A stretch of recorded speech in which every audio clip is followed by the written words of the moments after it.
Donc Cédric, C'est moi. C'est toi. Quel est ton point d'entrée dans l'univers geek, à ton avis, enfant? Qu'est-ce qui t'a donné envie? Qu'est-ce qui t'a fait aimer les animés Ça dépend comment on définit l'univers geek, mais bon, l'animé, probablement Goldorak, parce que je l'ai vu quand c'est passé à la télé. Même s'il y avait d'autres dessins animés avant, et qu'il y a eu plein d'autres dessins animés après. La question de l'imaginaire, c'est une question importante, parce que comment naît son imaginaire, comment on devient, alors très, très honnêtement, dans les livres. En fait, non, je pense que je sais. Mon film préféré, c'était Peter Pan. Ouais. Voilà. Et je pense qu'à partir de là, Disney. tu peux dérouler, à l'époque, mais bien sûr, mon film préféré, c'était Peter Pan.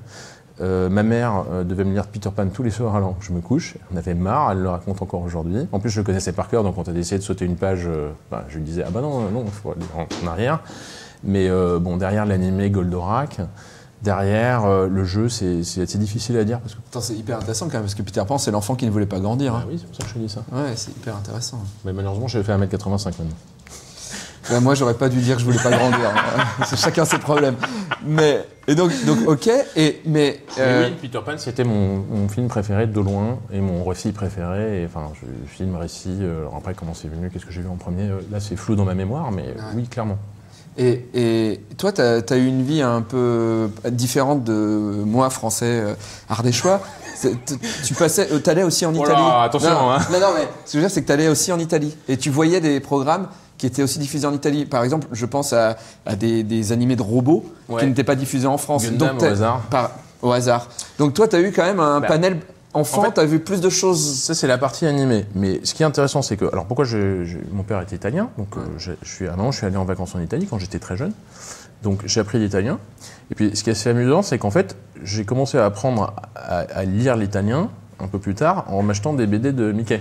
Quand même. Tu sais qu'il y a beaucoup de bandes dessinées de Mickey fait par des Italiens, des trucs, voilà. Donc, voilà. Et effectivement, un peu plus tard, parce que Goldorak, c'était quand même un peu jeune, ce qui s'est passé en Italie, c'est que, comme il y avait beaucoup de chaînes privées, en fait, c'était déréglementé, ils cherchaient tous des programmes à diffuser. Et comme il y avait de l'animation japonaise, que ça valait pas très cher parce que personne ne savait trop comment ça marchait, etc., toutes les chaînes se sont mises à diffuser des animés japonais.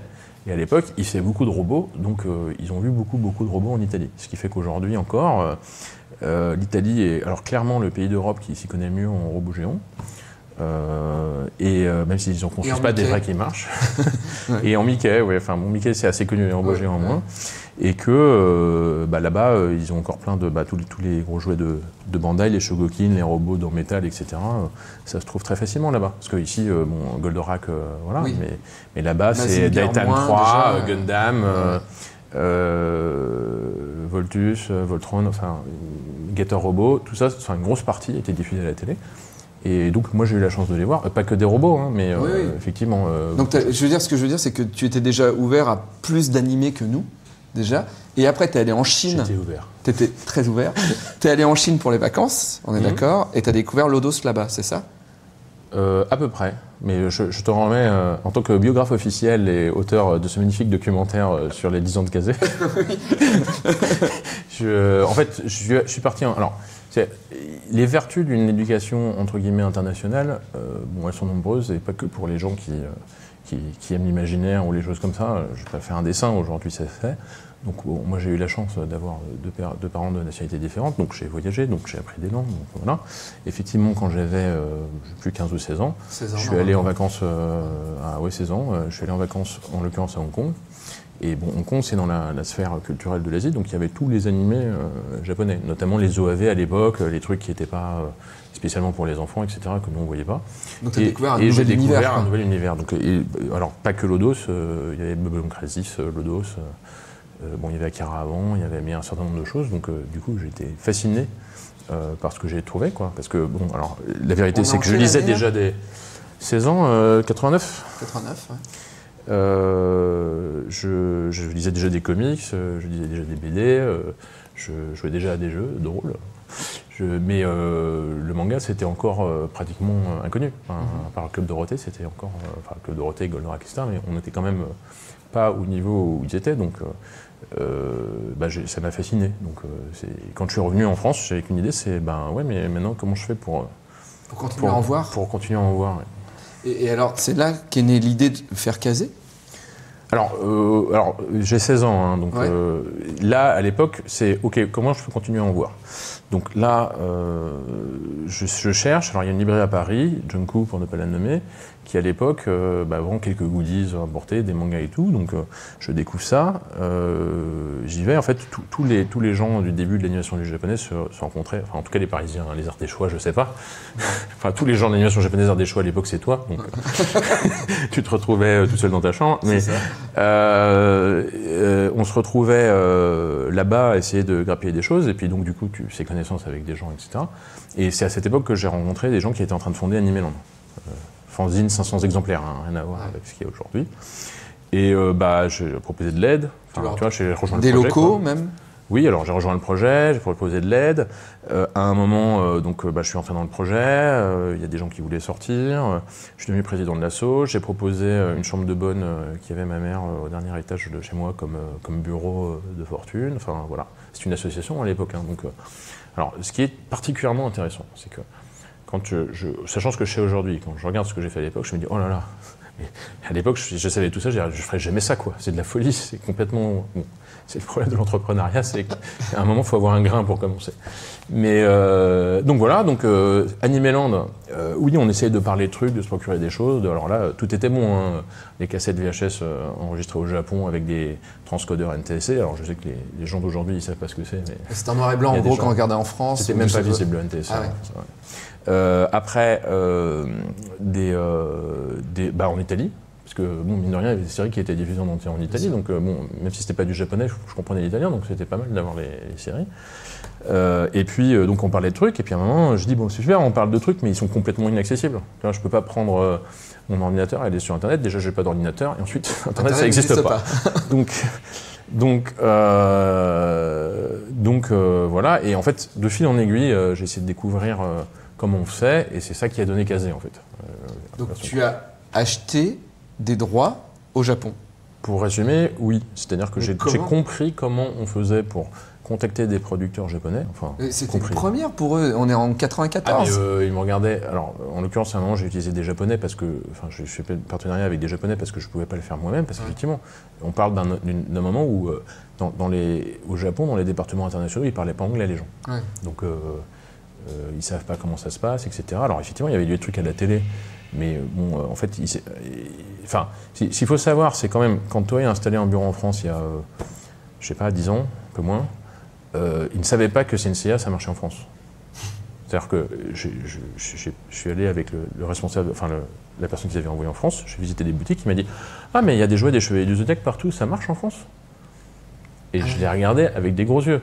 C'est-à-dire, on parle il y a 10 ans, hein, voilà, donc aucune information, rien, et puis en fait, eux, ils ont pratiquement eu aucun argent des diffusions, enfin, ils ont eu des clopinettes par rapport à ce qui s'est passé, donc c'est un autre monde, tu vois, au début, c'était un autre monde.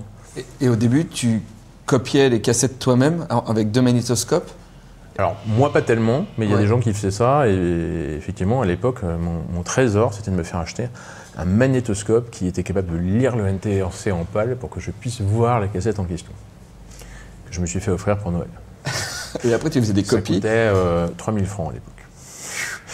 Après, celui qui permettait de faire des copies lisibles, le transcodeur, en fait, il coûtait 20 000 francs à l'époque. Donc, c'était pas mes moyens. Non. Donc, Animeland, Kazé, tu deviens rédac-chef de Casus Belli ? Non. C'est quoi ce truc ? J'ai jamais été rédac-chef de Casus Belli. J'ai été rédacteur pour Casus Belli, mais rédac-chef de Casus Belli. Non, mais bon, je sais que je suis un modèle pour toi, que voilà. Soit ça, soit tu estimes que je suis un gros prétentieux, mais non, je n'ai jamais été rédac-chef de Casus Belli. Ok, donc voilà. tu es sur ce cas. Didier, si tu m'entends, je nie ces allégations. T'as bossé avec Casus Belli, donc d'un côté, tu as l'animation japonaise qui grandit dans ta vie beaucoup, qui prend beaucoup de place, mais tu as toujours le jeu de rôle, voire le GN, grandeur nature, qui grandit à côté aussi. Ouais, en fait, il faut. Tu vois, bon, alors après, les gens savent, Cédric, tu as créé Kazé, tu es spécialiste d'animation japonaise, etc. Oui, c'est vrai, je suis spécialiste de l'animation japonaise, je ne vais pas le nier, je pense que j'aurais du mal. Mais pendant ce temps-là, je continue à jouer, lire des BD, lire des comics, regarder des films. Enfin, c'est pas un univers exclusif du tout. Il se trouve qu'au moment où je suis arrivé, il y avait un manque et que moi je me suis engouffré. Mais je me suis engouffré, j'ai pas dit il y a un manque, nous allons faire une stratégie. Je me suis dit tu t'es pas dit il y a un marché à prendre, tu t'es dit il y a un manque, comment on fait pour résoudre ce manque? Et puis j'ai gratté. C'est pour ça que je dis je suis complètement un brin quoi. Donc bon ça a marché, hein. Je sais pas comment mais ça a marché.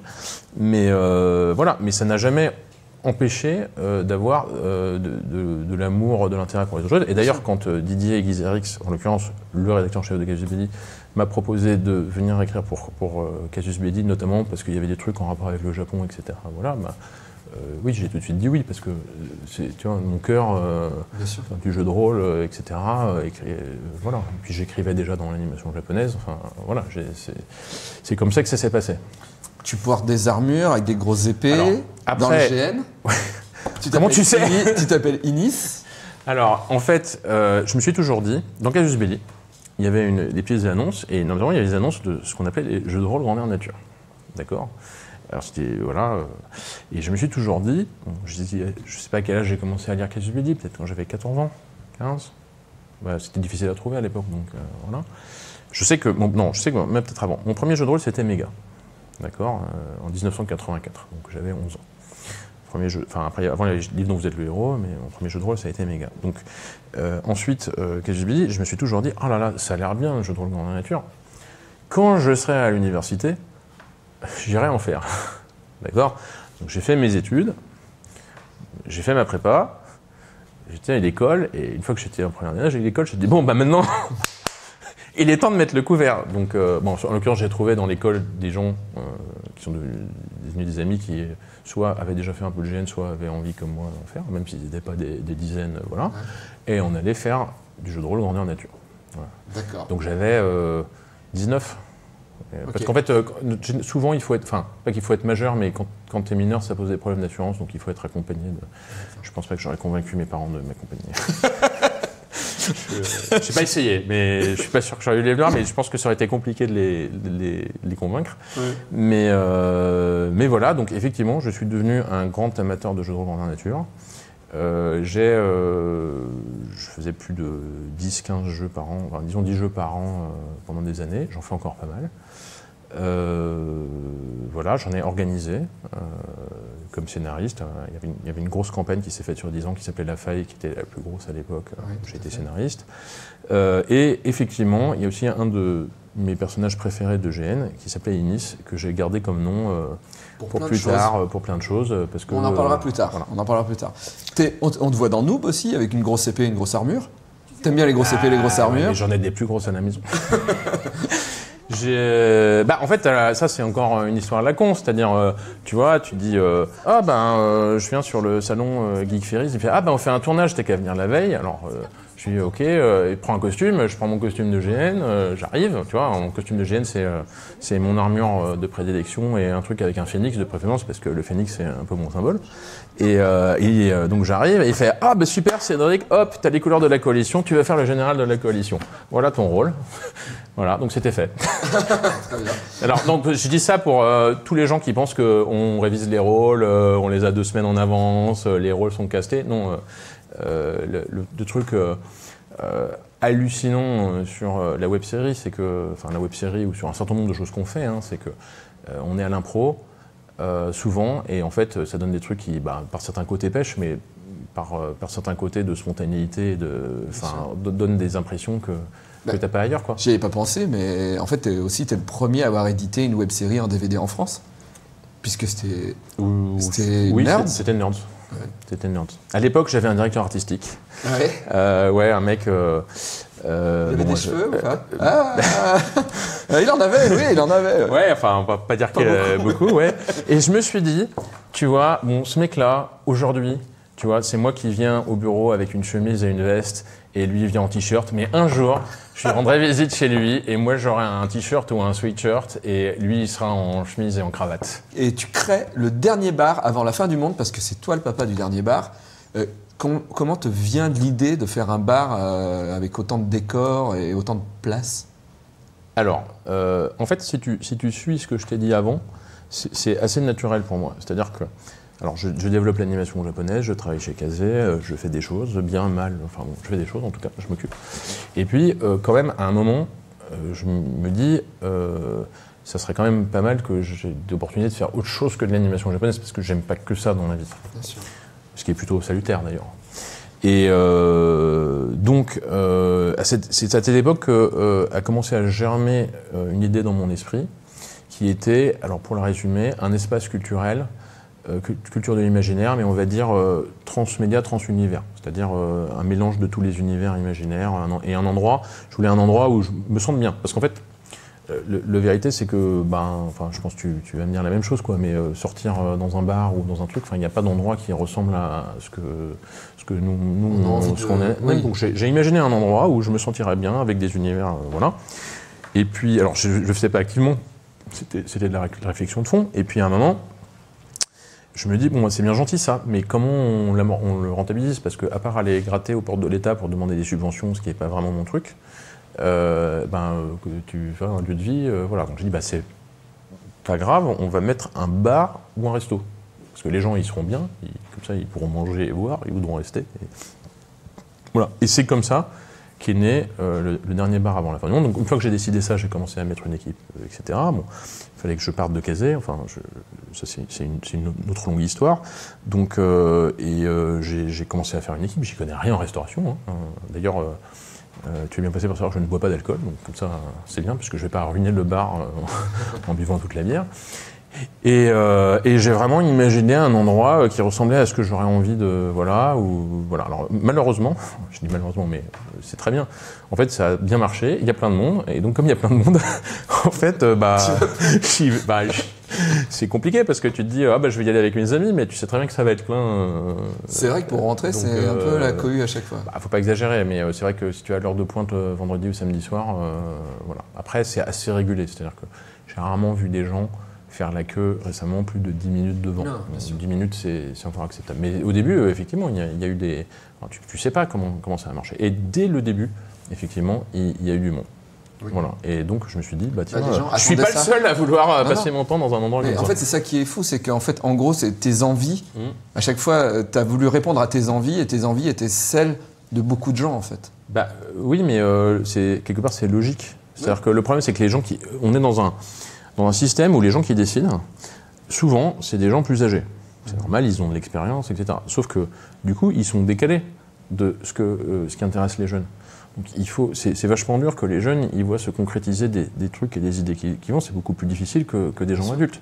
Donc il y a cette espèce de dichotomie qui fait que moi, à un moment, j'ai eu les moyens, entre guillemets, au sens large de faire ce truc, je l'ai fait. Et puis en fait, il y a plein d'autres gens qui voulaient le même truc, quoi, ou qui ne savaient pas qu'ils le voulaient, mais qui se sont rendus compte qu'en fait, c'était bien. Et du coup, dans le même esprit, tu montes une société pour faire un jeu vidéo. Ouais. Tu deviens un des actionnaires Plastoy. Ouais. Donc c'est des figurines, Tintin, etc. Et tu as amené le côté un peu manga, j'ai l'impression, dans cet univers-là. Ouais, un peu. Ouais. On a des gammes Dragon Ball, on a même un super Astro, le petit robot. C'est vrai. J'aime beaucoup. Et un Léo. Bon, on va pas en parler parce que de toute façon, si on parlait de toutes tes sociétés, c'est un petit peu compliqué. Tu recrées une société... Je ne suis pas actionnaire de No Life. Ni rédacteur en chef de No Life, ni rien du tout. Je tiens à le dire que voilà. Tu quittes une société qui fait des DVD, mais après tu dis quand même, j'aimerais bien refaire des DVD. Tu refais une société qui fait des DVD. Oui. Tu fais des beaux livres qui s'appellent Inis Édition, donc on revient au Phénix, on revient à ton personnage. Ouais, mais c'est plus pour avoir un nom, le personnage. Mais en fait, c'est comme j'ai dit, je faisais que de l'animation japonaise. À un moment, j'ai la possibilité je voulais faire des nouveaux trucs. Quand j'ai la possibilité, je l'ai fait. Ouais. Donc, et moi, je suis assez boulimique de projet, mais aussi boulimique d'apprendre. C'est-à-dire que moi, une des choses qui m'intéresse le plus, c'est d'apprendre à faire les choses. Pour apprendre, il faut les faire et il faut se planter. Il n'y a pas 38... Tu ne plantes pas à chaque fois, mais il faut te planter un peu. Donc, et deuxième chose, c'est que comme j'avais des projets dans tous ces univers, en fait, il y a des gens qui ont rapidement compris ce que c'était que le transmédia. Mais il n'y en a pas beaucoup. D'accord ? Moi, j'en fais partie parce que le Japon est très avancé et que comme j'ai été inspiré par le Japon, mais le Japon est très avancé, mais aussi... Tu vois que je suis intéressé par tous ces trucs et je vois dès le début dans ma culture comment ils sont... Je me souviens quand j'ai commencé à travailler à Kazé en 2003, 2003, 2004, déjà tu me disais le DVD est mort. Et déjà tu commençais à me dire il faut trouver autre chose que le DVD. Tu avais pensé à une chaîne VOD à une époque où le DVD quand même fonctionnait encore beaucoup.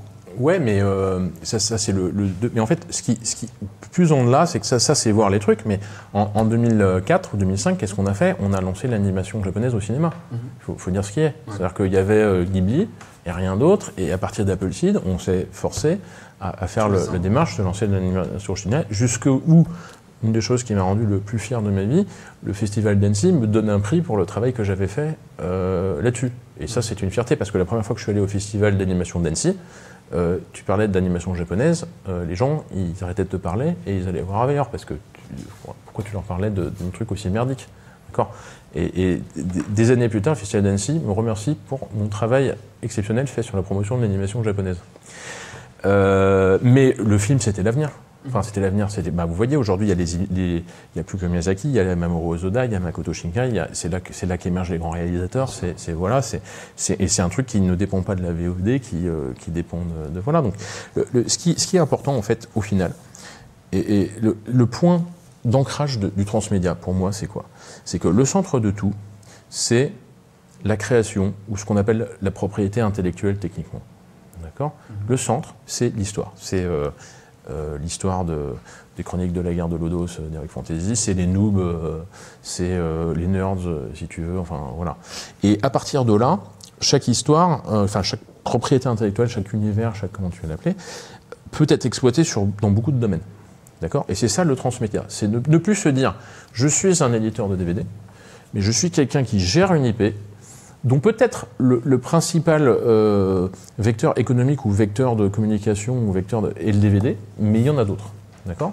Et des gens, alors aujourd'hui il y a des gens qui ont compris ça, mais les gens que je connais, dont je suis sûr qui ont archi compris ça, c'est Todd chez Ankama et Fabien chez nous, quoi. Ils ont tout compris. Alors eux ils sont créa, moi je suis plus en distribution, je ne fais pas de créa, mais voilà. Et derrière, tu as des gens dans l'audiovisuel, dans le jeu vidéo, qui disent « Ouais, nous, le transmédia, tout ça ». Et en fait, tu leur parles, mais ils ne savent pas ce que c'est.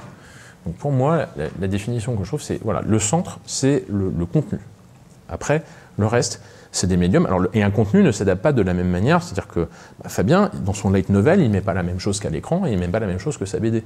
Et ce n'est pas la même narration, etc. Et c'est ça qui est important. C'est ça. Parce que le médium vient se combiner avec l'univers pour donner quelque chose d'unique à chaque fois, de relié et unique. Et pour moi, c'est ça l'important. Et donc, pourquoi je fais plein de sociétés avec plein d'activités? Parce que quand je fais des projets, j'aime bien les voir. Je ne vais pas faire un projet pour faire un livre ou un DVD. Ou voilà, c'est comment on fait pour étendre l'univers, pour faire un livre, un DVD, un machin. Et comme moi, je ne suis pas bon pour aller convaincre des gens en disant « Oui, monsieur, est-ce que vous voulez faire le plaisir de sortir un livre de mon truc ou machin ?» Ça me fait perdre du temps pour rien. Je préfère dire, voilà, quand j'ai envie de faire un truc, je le fais, j'apprends à le faire, je paye pour voir s'il faut, et puis derrière, quand il faut vraiment faire un truc et qu'il y a quelque chose à faire, je le fais. Et puis comme ça, c'est plus efficace, parce que j'aime bien l'efficacité. Donc tu as sorti chez Inis ce livre sur l'époque Dorothée, le club Dorothée, 30e anniversaire. Désolé. Non, mais le bouquin est très bien. Tu peux en parler un petit peu de quoi ça parle? Alors, en fait, chez Inis, je vais parler une seconde d'Inis. Donc Inis, c'est une société qui. On a beaucoup reçu Mathieu Pinon dans l'émission qui fait des livres chez Inis en général. Donc on s'est mis à faire des livres. Donc j'ai travaillé beaucoup sur notre politique éditoriale, etc. Donc on est en train de faire plusieurs collections de livres. Bon, spécialité, c'est l'animation japonaise, le manga. Donc voilà, et on fait des formats. Donc là, c'est dans une collection qu'on appelle entre nous en interne hommage, d'accord. Donc le premier c'était Ghibli, et là c'est Club Dorothée. Alors Club Dorothée, je peux vous parler du Club Dorothée. Si tu n'as jamais vu le Club Dorothée, je peux t'expliquer ce que c'est. Mais en gros, le Club Dorothée étant la genèse d'un certain nombre de vocations qui sont déclenchées et d'amour qui sont déclenchées dans l'animation japonaise, parce que c'est là que tout était diffusé à une certaine époque et que tout le monde regardait, y compris moi. C'était intéressant aujourd'hui, 30 ans après, de revenir sur le contenu, qu'est-ce qui a fait succès, qu'est-ce que ça a créé, etc. Parce qu'on a tendance à oublier. C'est-à-dire qu'aujourd'hui, les gens qui découvrent Dragon Ball, ils ne savent pas que Club Dorothée, comment ça a été amené. Il y a aussi les séries qui ont été oubliées, il y a des choses comme ça. Il y a les séries qui ont été oubliées, il y a beaucoup de choses. Il y a les brèves de comptoir, les trucs qui ont été annulés, le célèbre générique de Pat Labor fait par Olivier Fallet et moi, ce genre de conneries. Ok. Donc l'idée c'était de... Alors j'écris pas les bouquins moi-même, heureusement. Parce que, là justement c'est Olivier Fallet. Voilà, mais voilà, Olivier il était là, avant moi, et très honnêtement, il est bien plus spécialisé que moi dans des choses comme le Club Dorothée, la musique d'animé, etc. Ça, la musique d'animé, c'est sûr. Voilà. Et comme, voilà, non, c'est sûr. Et comme on a travaillé, tu vois, c'est des gens que... Enfin, Olivier Fallet, c'est quelqu'un de la jeunesse d'Animéland, quoi. Tu vois, bien sûr. Qu'on connaît depuis des années. Aujourd'hui, ça revient sur le tapis, et par nostalgie, et par envie de découverte. Et je pense que c'est des livres qui resteront. Voilà. Bien sûr. Comme Mathieu Pinon, il vous a présenté, je ne vous les fais pas, mais je pense que notre ligne éditoriale, elle va là, et aujourd'hui, on va l'établir. Je pense que des livres comme ça, on va essayer d'en faire 2 par an, des grands livres 1 par an, etc. Ok, on fait une petite pause actu. Donc, rentrons dans... Parce que là, on a parlé du passé-présent. On a parlé. Maintenant, le gros truc que tu fais, la nouvelle société que tu lances... les nouveaux trucs que j'ai faits, il ne peut pas en parler à l'antenne, vous comprenez. Ça a à voir avec mes racines italiennes. C'est ça, voilà. Oui, la mafia geek en France, c'est ça. Vous en parlerez à ma secrétaire. Appelle-la, parce que là, on va parler de Don't Panic Game. Ah, pas de panique, il maîtrise la situation. Donc maintenant, tu fais du jeu de société. J'ai toujours voulu faire du jeu, donc à un moment, je fais du jeu, quoi. Ok. C'est normal. On va pas parler de ta firme de restaurant. Non, on s'en fout. Ok, très bien. Donc, dans Panic Game, tu crées des jeux, tu rachètes des jeux. Comment ça se passe? Alors, Don't Panic Game, c'est un éditeur de jeux de plateau. Attends, je lis mon... C'est un nouvel éditeur de jeux de plateau qui va vous proposer les meilleures nouveautés de... Non. Alors, oui, il y a 2 choses. Il y a, en gros, les jeux qu'on va décider de traduire en français. Okay. D'accord. Alors, pourquoi on décide de les traduire en français? Ça va de « on aime le jeu » à personne n'avait décidé de le traduire. On s'entend bien avec les gens qui le font. Voilà, donc là, typiquement, Hostage Negotiator, c'est un jeu américain. Alors ça, c'est fou, parce que ça, c'est un jeu qui se joue tout seul. Ouais. Moi, je connaissais que le solitaire. Ouais, mais c'est le dérivé de la réussite. Ouais. La réussite, c'est un jeu qui se joue tout seul de cartes. Alors en fait, Hostage Negotiator, ça joue tout seul, mais ça joue beaucoup bien à plusieurs, parce que comme on est un négociateur dans une situation de prise d'otage, quand il y a plusieurs, tu dis non, dis-lui ça, non, il faut lui dire ça, etc. Okay. C'est quand même un jeu un peu social. Ça peut être un jeu d'équipe, quoi. Ça peut être un jeu d'équipe, ouais. Ok, d'accord. Mais c'est rare de voir quand même marqué une personne derrière. Ouais, non, c'est assez rare, effectivement. Donc c'est un jeu où, alors il sort le mois prochain, et c'est un jeu où il y a il y a une prise d'otage. Et je suis un négociateur, et en fait, je dois essayer de gagner du temps, etc., pour gagner des points, pour avoir des répliques à faire à mon interlocuteur. Mais il a une espèce d'intelligence artificielle, on dit, parce qu'il y a plusieurs types de preneurs d'otages. Ouais. Et en gros, il faut que je découvre ce qu'il veut, etc., pour réussir à le contrer. Mais au fur et à mesure que le temps passe et que je perds du temps, il tue les petits otages qui passent de la case vivant à la case mort. C'est assez déprimant. et voilà. Donc ça, en tout cas, c'est un jeu traduit. D'accord. Ça, c'est pas un jeu que vous avez créé. C'est un jeu qu'on a créé. Là non plus. Là non plus, non, pareil, ça c'est... alors je vous expliquerai, c'est des gens américains qui ont des pouvoirs extraordinaires, genre il y en a un qui a une super force, une qui a un lasso magique qui permet de faire dire la vérité, enfin c'est pas très connu. Deck building, mais en tout cas. Un qui se prend pour une chauve-souris, il est un peu fou. D'accord. Et c'est un jeu de cartes qu'on a traduit. Mais ça, par contre, ça c'est intéressant, parce que ça c'est une création. Ça c'est une création. Sur une licence qui existait déjà ou pas?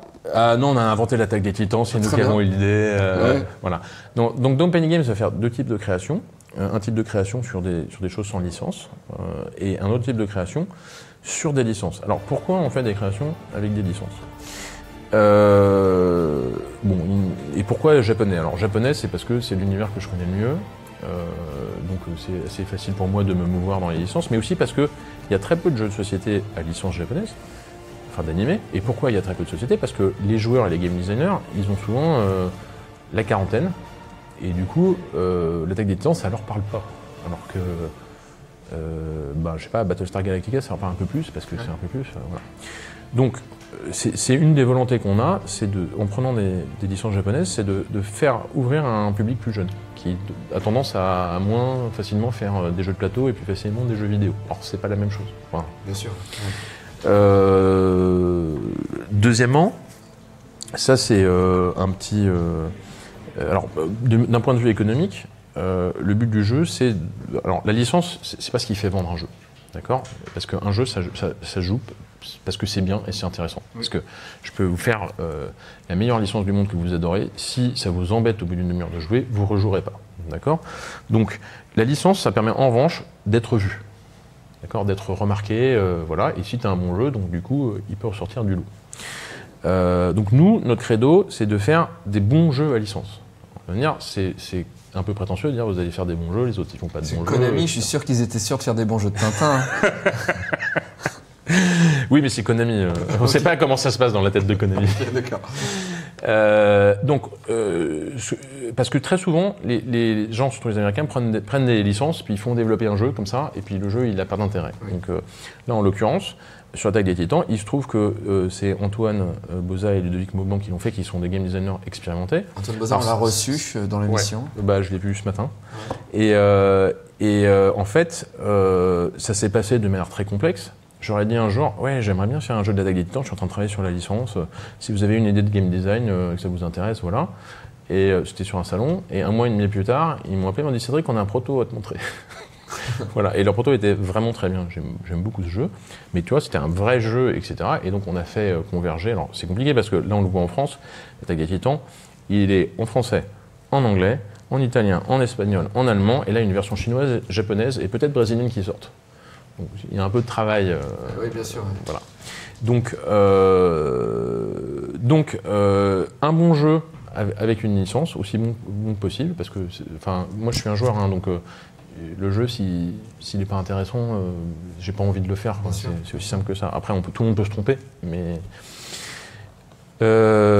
et puis et ben voilà. Donc on prend des propriétés d'animation japonaise, on trouve des bons jeux. Ça permet d'être visible, ça permet de rajeunir le public, parce que je suis sûr qu'il y a du public de No Life qui aime beaucoup l'Attaque des Titans, qui n'ont pas l'habitude de jouer aux jeux de plateau et qui apprécieront beaucoup le jeu. On le voit quand on le présente sur des salons. Et c'est quoi ta prochaine licence que tu as Tokyo Ghoul. Tokyo Ghoul. Tokyo Ghoul qui sort avril ou mai. Ok. Voilà, et après on travaille sur un certain nombre d'autres licences qui sont plus jeunes ou plus élevées, plus âgées, mais on ne fait pas le même jeu. Enfin, en gros, si on fait Ghost in the Shell, c'est pas le même jeu que Naruto. C'est pas le même public. Donc, est-ce qu'on a fait le tour à peu près non, on n'a pas fait une partie. Et bien on va faire une partie pendant la pause agenda. T'as vu comment je t'ai mis ta pâtée? Ouais, t'as gagné, forcément, tu connais le jeu. Merci Cédric. Oh là là, comme si c'était si facile. Non Panic Game, on peut le trouver partout? Dans toutes les boutiques de jeux à peu près. En tout cas, s'ils l'ont pas, ça se commande. En France en tout cas, ça se trouve assez facilement. Au pire, sur notre site ou sur Internet, ça peut se trouver. Voilà. On est sur pas mal de salons de jeux pour le faire tester, etc. Enfin, il y a des vidéos de tests. Bon, l'univers du jeu de plateau est un univers qu'il faut savoir approcher, mais qui est pas rébarbatif à partir du moment où on sait ce qu'on cherche. Voilà, et jouer, c'est bien quand même. Parce que ce que je dis, c'est que jouer, ça veut dire deux choses en fait. C'est le jeu de hasard, souvent le poker, le casino, etc., et le jeu ludique. Et en fait, on a un seul mot, alors que les Anglais, ils vont dire play and gamble. Mais effectivement, moi, le casino, c'est pas vraiment mon truc. Non. Mais les trucs divertissants, oui. Les trucs divertissants, le jeu de rôle, le jeu dans la nature, etc. Effectivement, c'est mon truc. C'est triste, hein, mais c'est comme ça. Ça et créer des sociétés. Très bien. Donc jouons. Les sociétés est juste un moyen. Faire un bon jeu, et jouer, c'est une finalité. Jouer avec Cédric Pitardi. Merci Cédric. Salut, ciao. Ciao. Merci. Ciao. Ciao. Ciao bella. Ciao bella.